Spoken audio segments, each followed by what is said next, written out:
people that are living far away in a type of community that my neighbors have chosen not to live in because we like living in Troutdale. They are dictating to us how we have to live and how our neighborhoods have to be. It's such a dramatic loss of local control that it's really very harmful. When we overlaid Metro over top of our cities and counties, what it allowed was the population, the dense population center around Portland, to make decisions and impose those on the outlying more suburban and rural areas. And so, for example, where I come from in Troutdale, we have Metro coming to us requiring us to pass certain ordinances in order to be in compliance with what Metro would like to have. But of course, as a percentage of the Metro body, Troutdale is so small that we basically have no voice. Representative Sheehan is responsible for having the bill drafted. I was in full support and I coordinated with him, but perhaps the biggest instance of a complete failure on the part of this type of planning through Metro is the city of Damascus.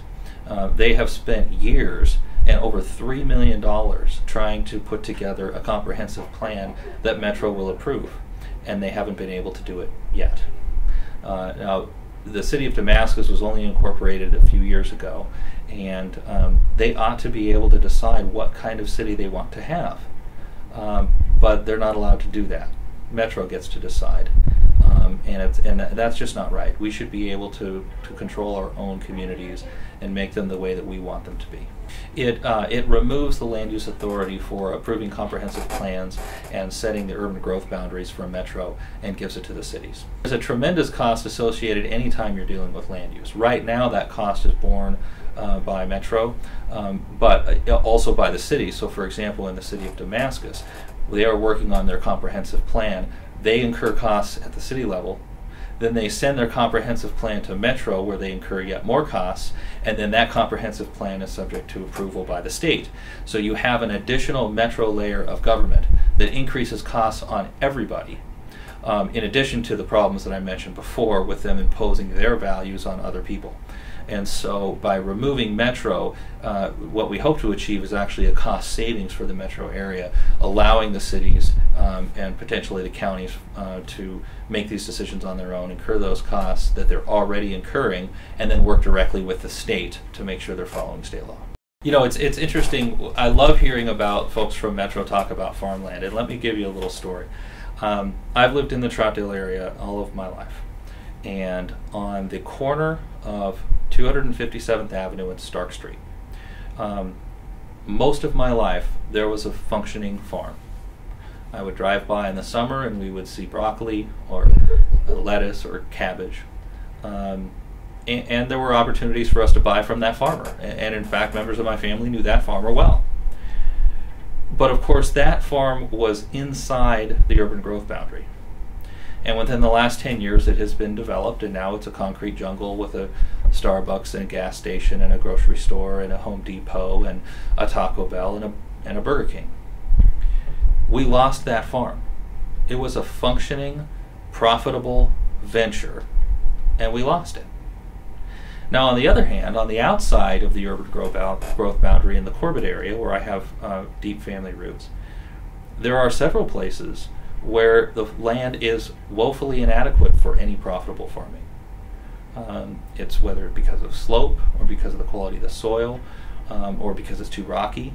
But because that farmland is outside the imaginary line known as the urban growth boundary, that is protected and we consider it to be viable farmland. Nonsense.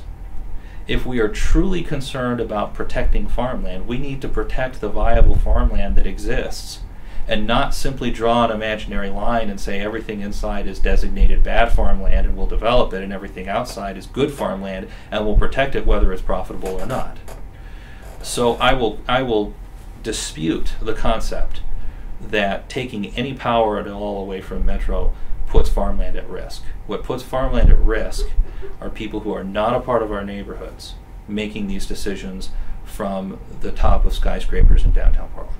We know the farmland in our communities. We know the people that own the farmland in our communities. We know how to build the community that we want to live in, And in fact, we ought to be empowered to do so. One of the things that Metro has talked about over the years, they started off with a model of the jobs will be in one central area, and we'll have bedroom communities all the way around, and we will drive into the central area for work.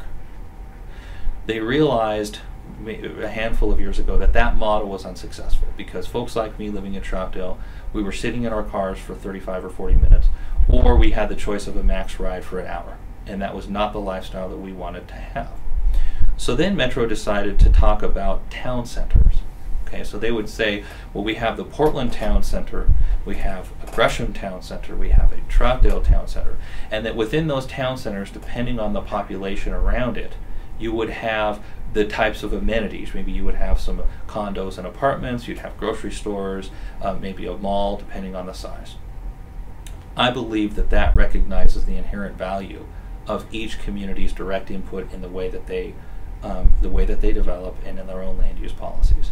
And that kernel of understanding and the fundamental disconnect between the high density urban areas and the suburban areas remains a problem.